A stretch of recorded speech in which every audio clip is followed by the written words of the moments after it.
Interesting enough, the players as they're being, you might notice in the NCAA, they alternate, to be fair, no matter the home court advantage. We'll go down to the Seahawks and find out who their starting lineup is. They enter the game, number 13 in the country, winners of 11 of the last 12. They are 23-5 overall, continuing their winning streak at 14-0 this year at home and 26-1 in the last 2 years. At guard will be their leader, a 6'1 senior out of Catonsville, Maryland, number 13, Alex Franz, averaging nearly 16 points a game and handing out over 5 assists. He's also a nation's leader in steals at 2.8 coming into the weekend, number 17th best. Also at guard, a 6'3 sophomore out of Owings Mills, Maryland, Chris Hutchinson, averaging over 5 points a game. James Davenport, the other guard, a 6'3 junior, also out of Owings Mills, averaging nearly 7 points a game, and if you leave him open from outside, he'll hit it 48% of the time. And then in the middle, you go down to the freshman, this Capital Athletic Conference Rookie of the Year, 6'8 freshman forward out of Silver Spring, Maryland, did not start last night, but he will tonight. Christian McCauley, averaging 6.5 rebounds, it's those nearly 3 blocks a game, and he had a couple doozies last night that certainly is a factor. And then in the center, a 6'8 senior out of Bethesda. He's a first-team all-conference player, starting all the games. Sam Burham, 28th best in the nation in scoring, 14.7 points, and shoots 59 plus from the field.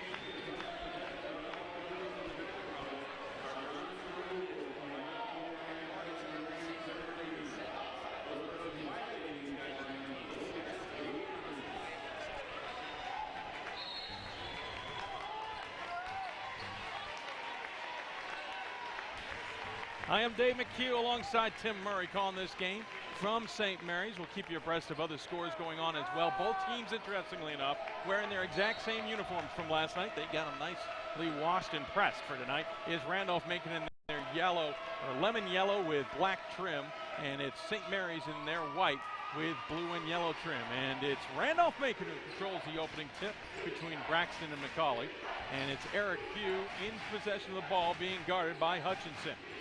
Far side to Brown as Pugh falls at the top of the key, now in the hands of Vogel. Vogel will try and hand it off to Pugh, as he does. Back over to Brown. Still haven't got anything inside as the ball gets tipped out of bounds by Davenport on the pass.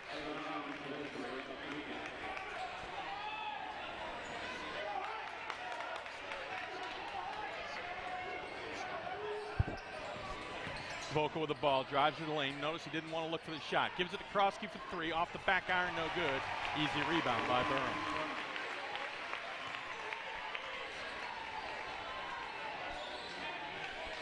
So St. Mary's will get their first shot at the offensive end, their press offense.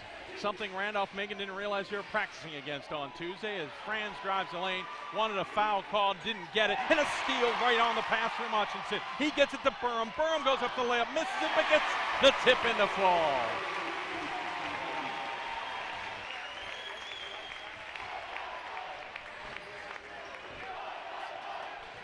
So it's 2-0 and nearly another steal as Krosky has trouble bringing the ball up against Davenport. And a traveling violation called on Krosky. Coach Harney is excited, and St. Mary's has the ball.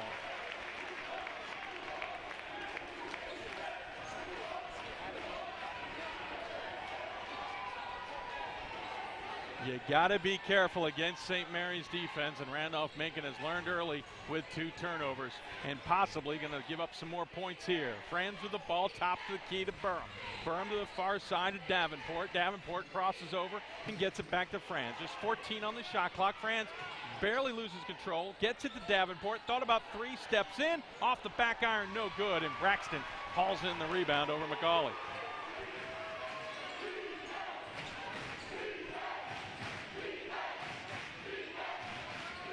Krosky's got the ball now. He'll drive the lane, thinks about it twice from 10 feet. Out to Vogel, he'll drive in. Burham didn't see him coming, misses the baby hook, and it goes out of bounds and belongs to St. Mary's. And they got lucky there. Burham wasn't aware that Vogel had drove the lane.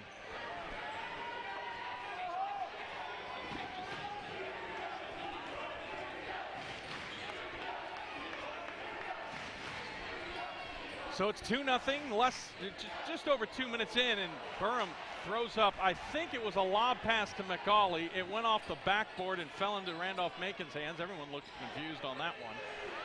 I don't know if Burham really meant to do that as the ball goes out of bounds off of Hutchinson. It will remain Randolph-Macon ball. Crowd rather full here. Sold out, I believe, tonight for the second night in a row, and already we're feeling the heat.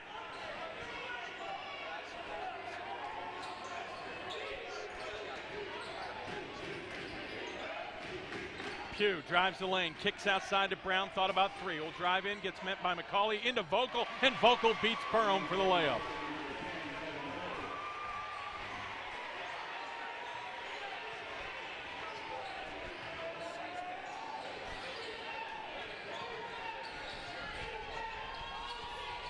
Franz will try and drive past Pugh. He gets a free layup, and he adjusts over Braxton and misses the shot. Ball is still loose, and Krosky finally comes up with it, but then throws it away, and Franz gets the ball back. He's got it outside. Davenport on the way for three. No good. And here comes Randolph-Macon the other direction. Pugh to Braxton, but it's broken up by Davenport. Here comes St. Mary's. Davenport the entire way. No good. McCauley the rebound. Puts it up, and it's good. He'll go to the line for the three-point opportunity.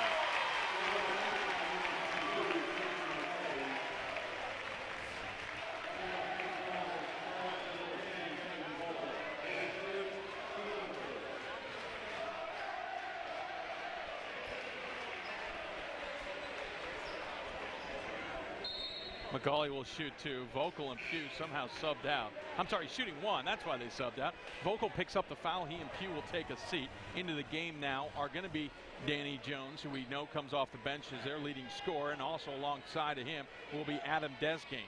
For St. Mary's, Devin Spencer checks into the game. He'll give Hutchinson a break as McCauley converts on the three-point play. And it's 5-2 St. Mary's, 16:47 remaining in the first half here.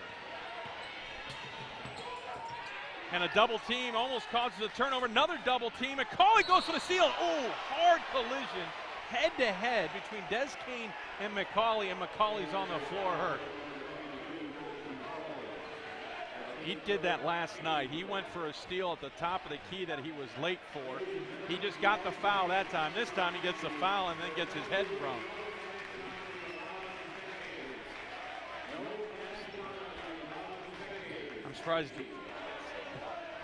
I'm surprised Desgain came out of that okay. Inbound to Krosky. Man-to-man defense, you're not going to see much else doing these two teams, but man-to-man defense. Krosky tries to get inside to Braxton. Burham gets a hand on it. Then they're going to say it went off of Burham's foot as Braxton came over to try and disrupt it.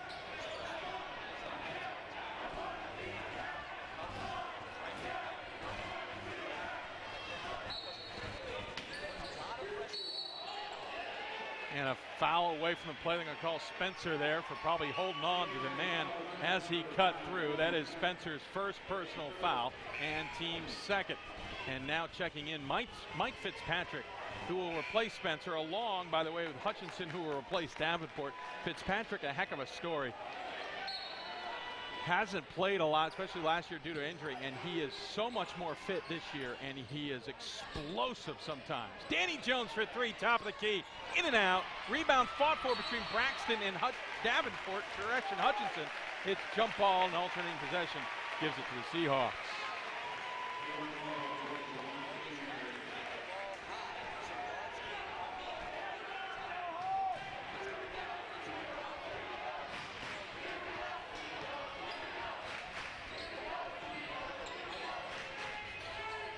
St. Mary's with the ball. Fitzpatrick on the near side. Tries to get it to Burham. Now Burham, spin move on Jones, up top to Franz. 16 on the shot clock. He'll drive in. Braxton greets him. He dumps it off somehow to Fitzpatrick. Puts up the shot, no good. It hits the rim, and Braxton pulls in the rebound, and it's tipped out of bounds by Fitzpatrick, and remain Randolph-Macon possession.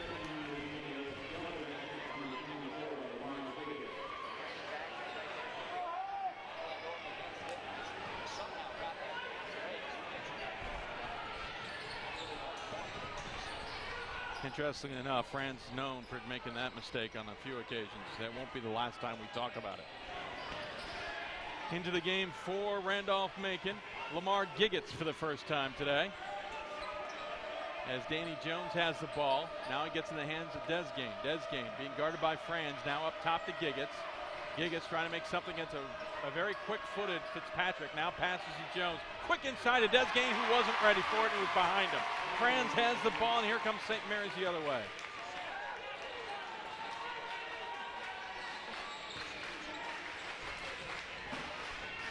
Franz has the ball, man-to-man defense. He's going to try and beat Desgain. Hesitation! He's going to get a look at the layup, and he passes it off. Three-pointer coming on the way. Hutchinson buries it!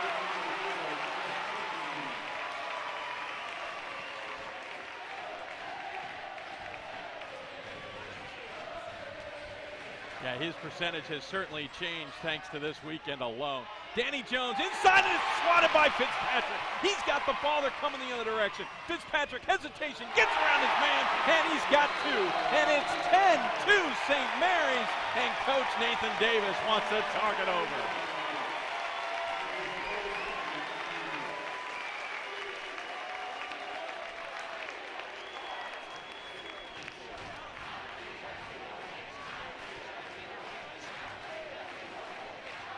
Last night, these two teams in both games, got called for a lot of player control fouls. All teams did. It was a constant call in both games.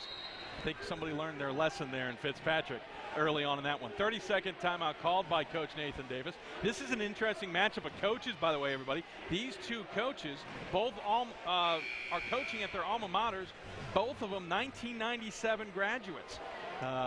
Nathan Davis, a two-time All-ODAC member, went off, he coached 1 year as an assistant at Randolph-Macon to finish his graduate school, and then went on as St. Mary's shows looks like a 1-2-2, but it's really a token man full-court press.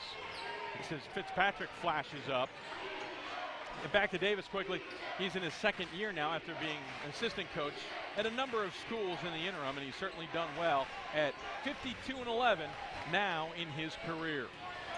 Hughes got the ball, and he's being harassed by Hutchinson, who's going to get called for the foul. A little too much hand checking there.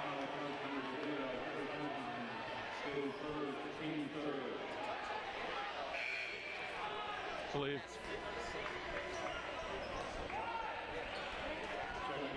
Spencer checks in, Hutchinson checks out with his first foul, team's third. Yeah, Nathan Davis doesn't know it, but he's got to be there for at least 15 years. I hope he knew that going into this. Hughes got the ball over to Giggets on the far side, being guarded by Fitzpatrick, trying to get it into Jones. It's not going to happen. Ball nearly stolen, and it is by Franz. Franz out of control. He's up against three guys. Finally finds Jarzynski for the layup, who was checked into the game. Somehow Franz just has like an eye in the back of his head. And it's 12-2 St. Mary's early on in this one, 13:48 remaining.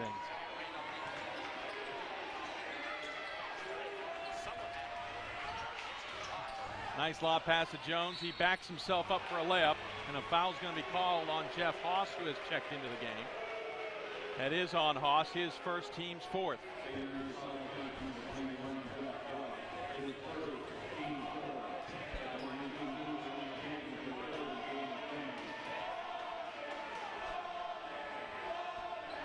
Danny Jones, team leader in three categories.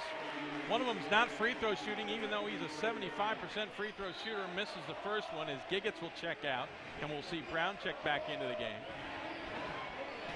There's a question about, I believe, the sub, and they checked with the official at the scorer's table, said the sub came in appropriately.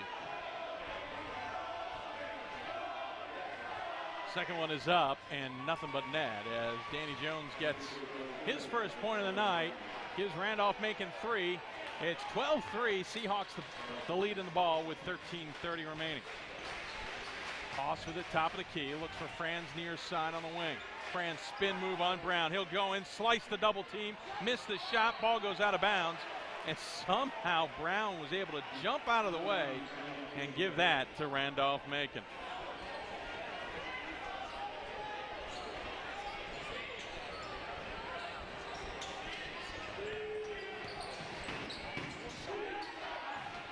Vogel barely gets it across the timeline to Desgain as he picked up his dribble in the backcourt. 13:05 remaining. Hughes got the ball. He'll fire three off the back iron. Battle for the rebound. There's going to be a hold on Randolph-Macon. I think they're going to get Danny Jones on that one.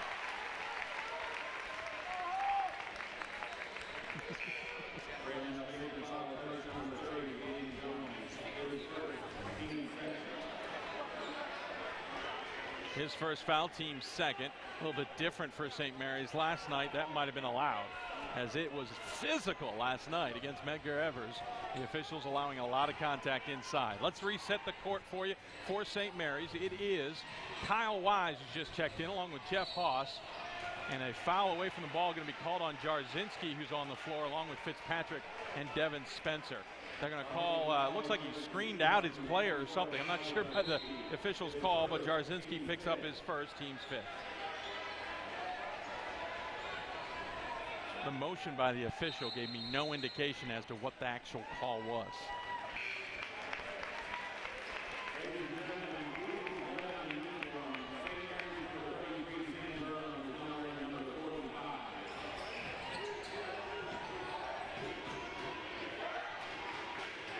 Pugh's on the floor along with Giggets, Krosky, Brown, and Braxton. Pugh reverts behind the back, misses the layup. Fitzpatrick fights for the rebound and corrals it.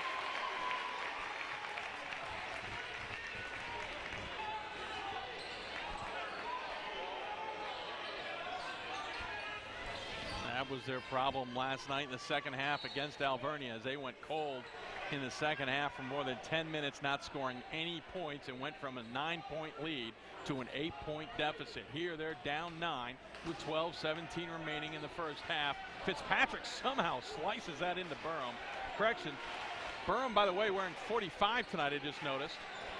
Not wearing his traditional 33, though he's 33 on the board. He may have just changed that jersey, actually. Spencer for three, no good, because I swear I remember seeing him in a 33, and Pugh drags his pivot foot. Picked up his dribble against Devin Spencer, tried to look for help, and by the time he found it, he dragged his pivot foot. And another turnover for the Yellow Jackets.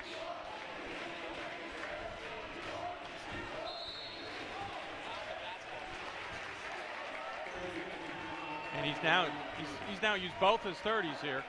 In this second half, he's got 4 full timeouts remaining, as they call 30-second timeout there. Let's give you a couple of updates on some scores from around the country, if I can find them fast enough for you.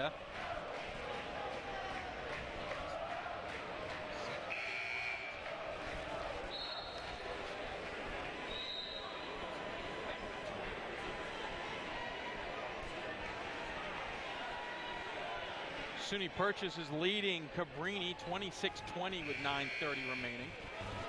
Amherst leads WPI 24-15 with 9:39 to go in the first half there. Here in the first half, 11:58 remaining. St. Mary's a 12-3 lead. Let's reset the floor for you. For St. Mary's, it's Fitzpatrick, Wise, McCauley, Burham, now wearing 45, and Spencer. And it's Braxton, Krosky, Pugh, Brown, and Giggets on the floor for the Yellow Jackets. And right at the Ed Cole court sign on the far side, they want a little mopping up done, or maybe that's where that blood came from, as they bring the trainer out with the special anti-blood treatment. Yeah, so do I. I've seen it for years, and I never knew what was in it. It certainly works miracles. Right on the C. Yes, except the 33 as Burham has switched that, and Fitz.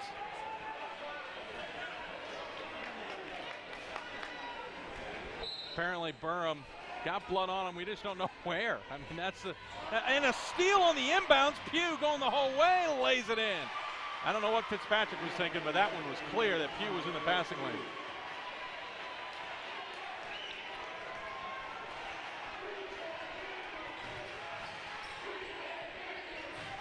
Staying composed as well. 12-5 now, St. Mary's lead with 11:36 remaining here in the first half of this Division III men's basketball second round game. The winner of this will move on to the sectional weekend.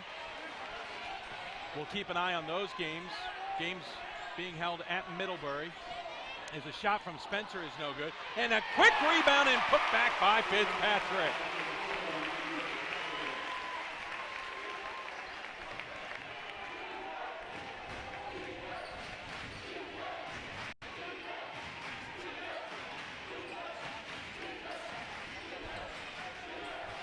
The winner of this game will take on the winner of Johnson & Wales or Buffalo State. 2 surprise winners. And as McCauley blocks his shot, that will not go. in the books because he picks up the foul instead.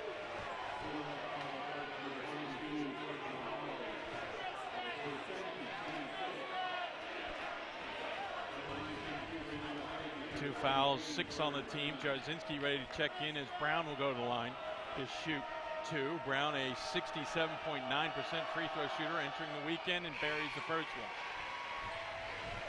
And say goodbye to McCauley as Jarzinski will check in. McCauley will sit for who knows how long with 10:55 left and 2 fouls. You can't expect Coach Harney is going to be willing to bring him in anytime soon.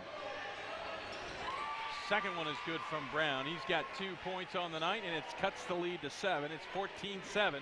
St. Mary's the lead, facing a token full man, or almost a 2-2-1. It's like a hybrid. They were in their zone positions, but they're really playing man.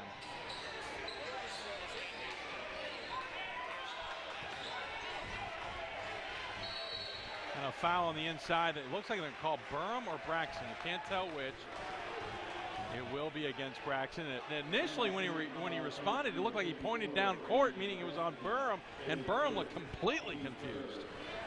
But Braxton picks up his first team's third. Wise inbounds it right out of bounds. Oh! And Fitzpatrick, trying to save it, runs right into the Randolph-Macon bench. I told you Fitzpatrick was enthusiastic and full of energy, and there's an example of that. And interesting enough, he went up to Wise and said that was my fault. So apparently he got out of position and didn't allow Wise to give him the free shot. Now St. Mary's with their full court token man-to-man defenses. Franz will guard Krosky the entire 94 feet. Krosky crosses the timeline.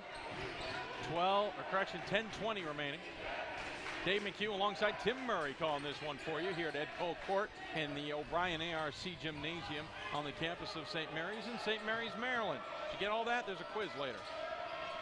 Krosky the ball, crossover, hits the shot from free throw line, no good, and Jarzinski pulls an easy rebound.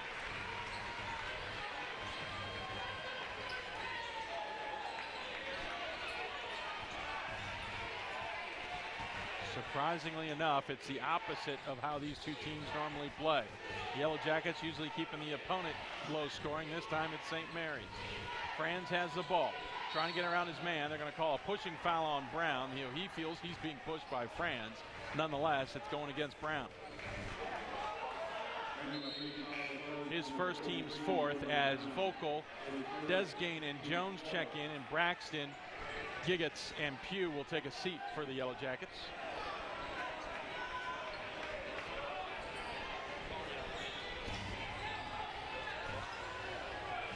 Spencer with the ball, hesitation, bounce pass to the far side. Not sure how it got there. That seemed like the slowest bounce pass. Franz hesitates, finds Burham on the backside, layup is good.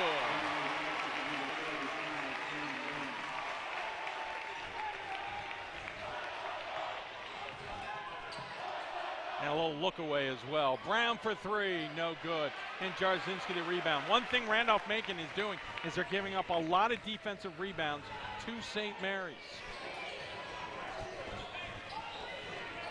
Burham, who's now wearing 45. We do not know the reason, though obviously we suspect blood. Now it's in Spencer's hand, top of the key. He'll bounce it to Franz. 16 on the shot clock, 8:56 remaining. Franz in trouble, gets it out to Spencer, will reset the offense.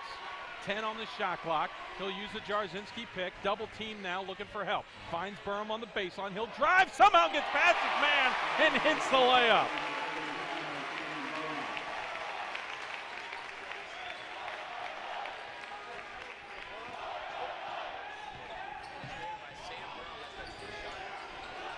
What's the standard rule you learn about being on the baseline? As Brown throws the ball out of bounds, you never got it close to Krosky. I was always taught you got a guy on the baseline, you put your foot out of bounds.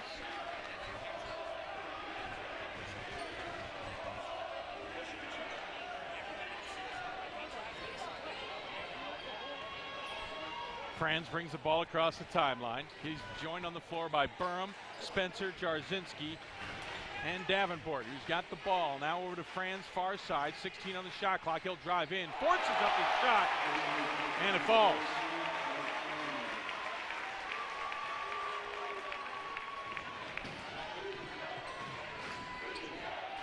Vogel drives in, puts up the layup, misses it. Danny Jones a rebound, and it's good. So they're now 3 for 12.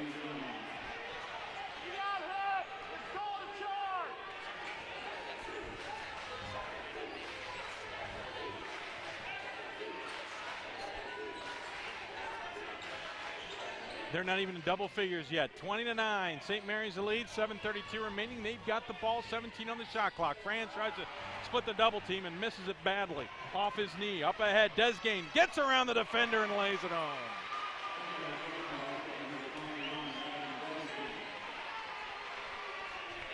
Yeah. Unbelievable. Almost. No, I won't go there. Yes.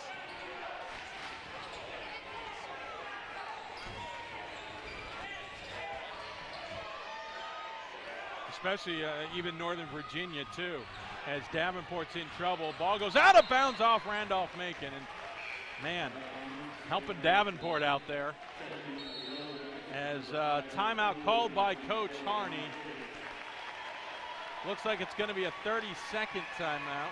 Yep, it will be. That'll be their first charge timeout of the game. Let's give you a couple other scores. The surprise game, Buffalo State versus Johnson and Wales, and Buffalo State leads 17-12 with 7:38 remaining.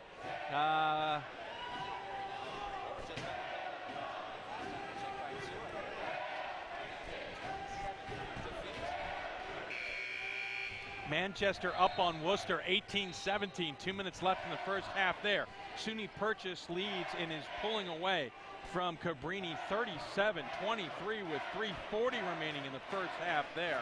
As we continue to give you score updates, we will try and give you the scores of the teams directly affected in this sectional.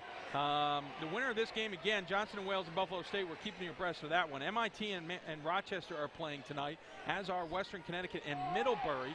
The significance here is the winner of this game, should Middlebury lose, has a very good chance of hosting the next round. So we'll keep an eye on that Middlebury score if we can get one for you. Perfect. 3 seconds. Spencer puts up a three from 25 and hits it nothing but net.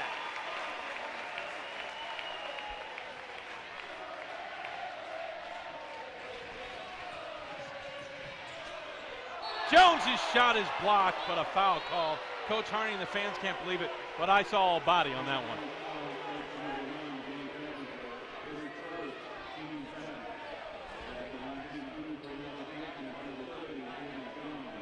Danny Jones goes to the line. That's a 7th-team foul for the Seahawks, but Danny Jones will shoot 2 as he missed the shot, and the first one falls. Jones now with 4 points on the night.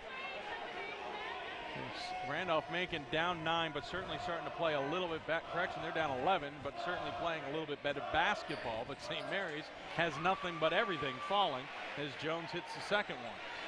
I mean, when you can hit a 25-foot shot to beat the buzzer. Byrne with the ball. Again, we'll remind you, he's now wearing 45. At some point, changed into that jersey. We don't know why, though. We can suspect the reasons. We just aren't going to hear the reasons, I suspect. Jarzinski the ball alongside with Franz now, and it's Davenport, Burham, and Spencer. Franz in trouble. Somehow that fell in Jarzinski's hands. That wasn't his intended receiver. Davenport for 3, rims in and out. Franz goes up for the rebound, gets tied up with Desgain, no call. Spencer gets the ball and throws it off of Jarzinski.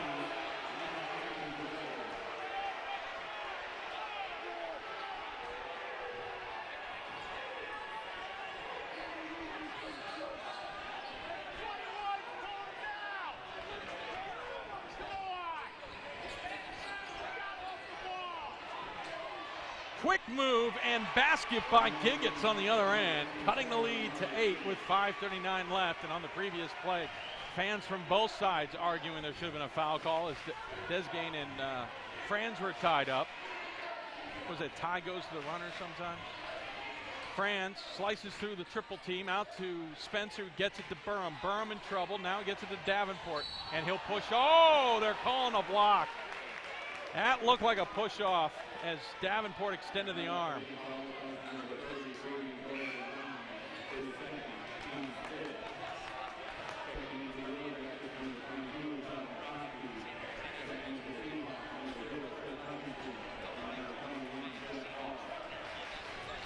Though the official who called that would not have seen the push-off, as actually the player was blocked. Blocked that push-off, so he just called the blocking foul. No help from his other officials to disagree with him. Franz slices in, somehow bounce passes that to Berm. You're right, thought he got away from a travel. Doesn't matter because he missed the shot. Giggets has the ball coming the other way. He finds Desgain. He'll go for a three off the back iron. And Haas hauls in the rebound. It's Haas, Davenport, Franz, Burham, and Hutchinson. Sorry about that.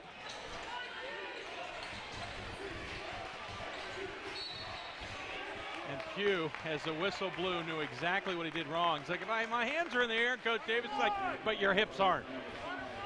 As Pugh picks up the foul. That's his first, team 6, so still nobody shooting with 4:49 left. Franz, that little hesitation can be just enough to get a defender out of position or back on their heels, and he takes advantage of it.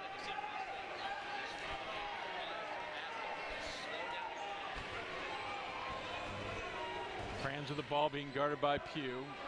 Pugh is joined by Krosky, Danny Jones, as Haas gets the ball inside, puts up the baby hook, no good, and Danny Jones hauls in the rebound. He's also joined by Giggets and Desgain on the far side.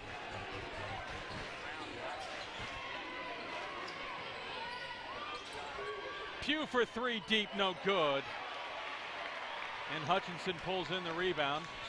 He'll get it to Franz. 4:20 remaining, and St. Mary's has a 23-15 lead in this battle of top 15 teams in the country for a chance to move on to the sectional semifinals next weekend. And a push foul called on Giggets, it appears, as Franz again drove the lane and was looking for the bounce pass into the middle. If you're Randolph-Macon, give him the lane if you know he's going to bounce pass it.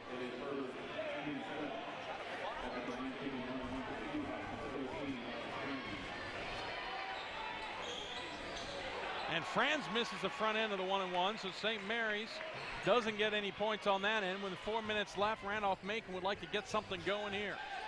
Desgain picked up his dribble well outside the arc, but finally gets some help from Krosky, who gets it to Pugh, but nearly turns it over. Pugh now, hesitation dribble, outside to Giggets. Giggets slices in, hands off to Danny Jones, who gets hit from behind by Davenport.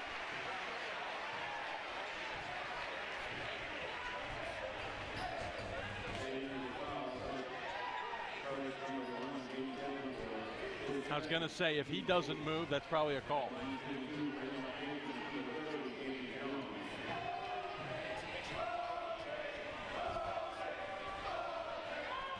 Danny Jones will go for 2 here and hits the first one as Dion Queen checks into the game for the first time, giving Davenport and his 2 fouls a break. Queen, a 6'1" junior guard out of Pasadena. 5 points on average. Danny Jones hits the second one. He now has 7 points on the night as he will check out, and Brandon Braxton will check in with 3:47 left, making his cut it to a 6-point deficit.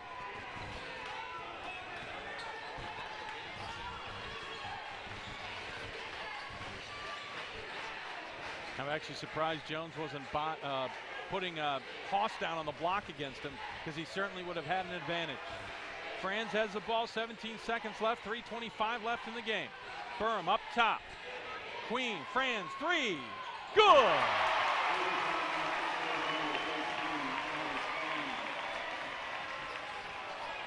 And Krosky in trouble in the front court, but gets it ahead to Pugh. Giggets thought it was a travel, but no call. He gets into the lane. Probably just a nice little hip move, not really a travel. It just looked pretty fancy as he gets 4, and it's 26-19, St. Mary's the lead.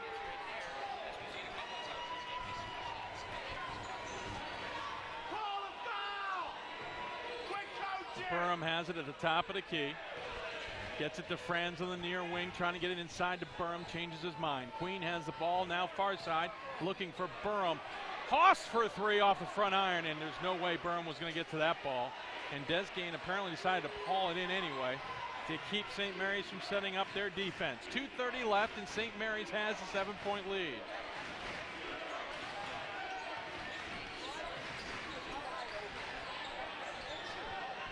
And an easy 2 for Giggets. as Desgain's calling for a sub as well. It's 26-21. It's down to 5 for the Yellow Jackets, who are finally starting to hit on the offensive end. That slip might have hurt Desgain as he looks like he's a little bit gimpy on the far side, and a little bit of pain as they switch into a yeah, they're pretty much playing a zone defense here as Coach Harney's ticked off and he wants a timeout call.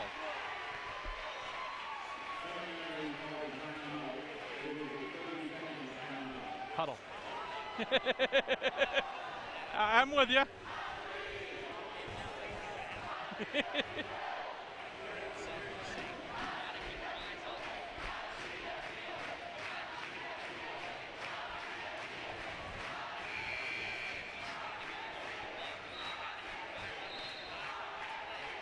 And interestingly enough, on that, Randolph-Macon had switched into a 3-2 zone, which and it was a sagging 3-2. It almost looked like a man, but as soon as the ball would come to the top of the key, you saw the two guys pop out into the zone. So, and they're switching on the wing, so that might have thrown St. Mary's for a loop. As now Randolph-Macon switches back to a man-to-man. Franz has the ball, 1:55 remaining. He'll drive in, has no options, looking for help, finds Haas. Haas barely gets it back out to Franz. 7 on the shot clock, 5 on the shot clock. Franz trying to create, drives the lane, puts up the shot, and it falls.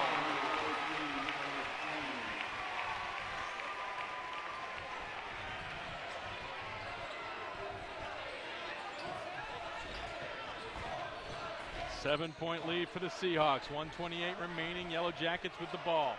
Giggets near side. Top of the key to Vogel. Vogel looking for help. He's not going to shoot it. He's not out there for his offense. Cross key the ball. Slices in. Misses the layup. And it's going the other way on a foul. Looks like it's going to be on Vogel.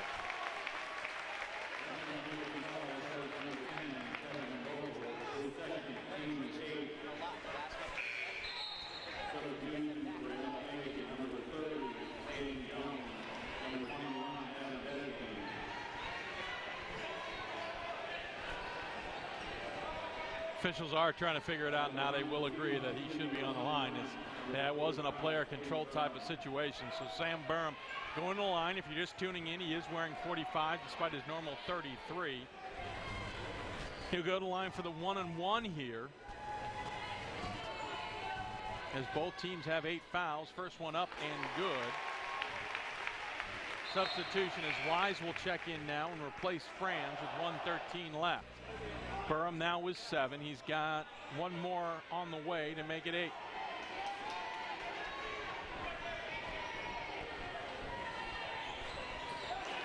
And he hits the second. So it's 30-21. It's back to a 9-point lead for the Seahawks with 1:10 remaining.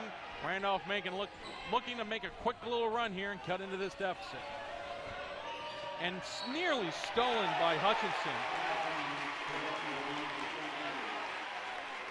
Went off Krosky, it turns out. Coach Davis can't believe the call.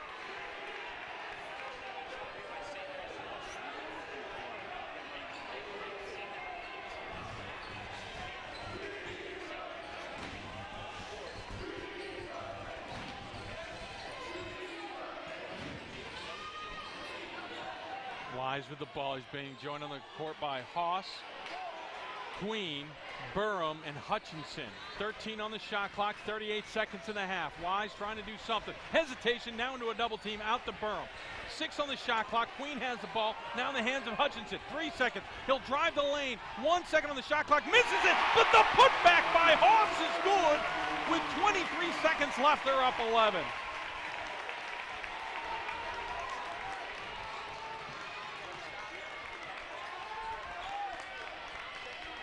And that tip-in went in before the shot clock expired because the ball on the original shot did not hit. And they do not call backcourt violation, but a steal nonetheless. Here comes Burham the other way. Up ahead to Queen. Hits the layup at the buzzer.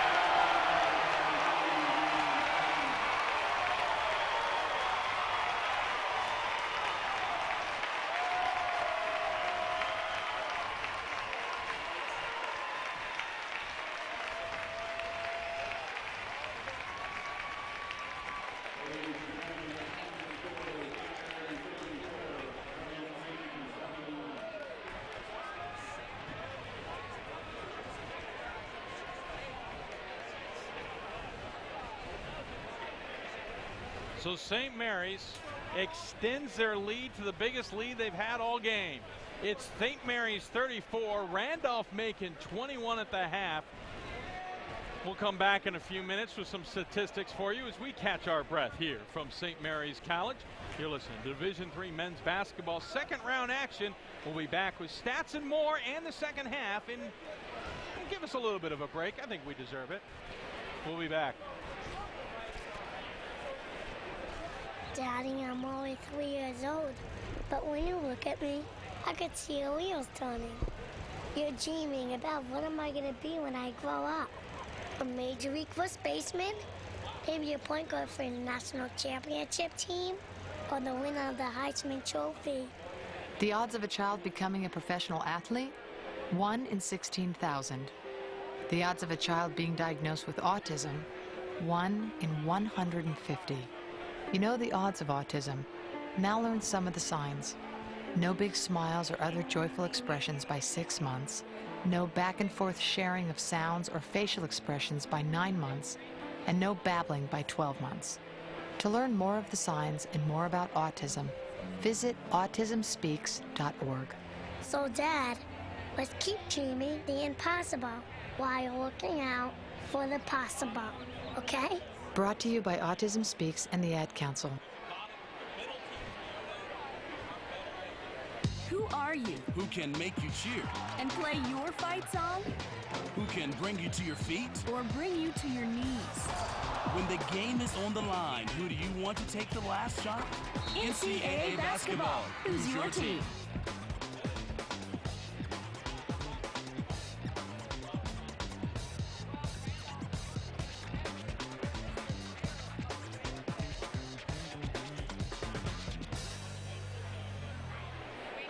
Amber alert, abducted child, African-American girl, 6 years old. Suspect wearing blue shirt, black jeans. Now when an Amber Alert is issued, you can get the same information the authorities get right on your cell phone. Sign up for free at wirelessamberalerts.org. Think of it, something as simple as a free text message could free an abducted child. All units, Amber alert canceled. Child recovered safely. Suspect is in custody. wirelessamberalerts.org. A child is calling for help. Brought to you by the Ad Council. Who are you? What are your team colors? Who can make you cheer? Who can bring your family and friends together? And play your fight song? Who can bring you to your feet? Or bring you to your knees? When the game is on the line, who do you want to take the last shot? And who do you want to slap high fives, jump up and down, and yell at the top of your lungs with? There's probably a game near you today. NCAA basketball. Who's your team? Dreams are forged. Character is tested. Teams are united. Champions win here. Come see the crowning of a new champion at the 2011 NCAA Division III Men's Basketball Championship, March 18th and 19th at the Salem Civic Center in Salem, Virginia, hosted by the Old Dominion Athletic Conference and the City of Salem. For more information, visit ncaa.com/tickets. Are you an embarrassment on the dance floor? Do you confuse state capitals and read too many celebrity gossip magazines? Well, if you answered yes, you may have what it takes to adopt a teen from foster care, because teens don't need perfection, they need you. So if you think an MP3 is a computer virus, it's okay. There are thousands of teens in foster care who would love to put up with you. For more information, call 1-888-200-4005 or go to adoptuskids.org. Brought to you by the U.S. Department of Health and Human Services, Adopt Us Kids, and the Ad Council.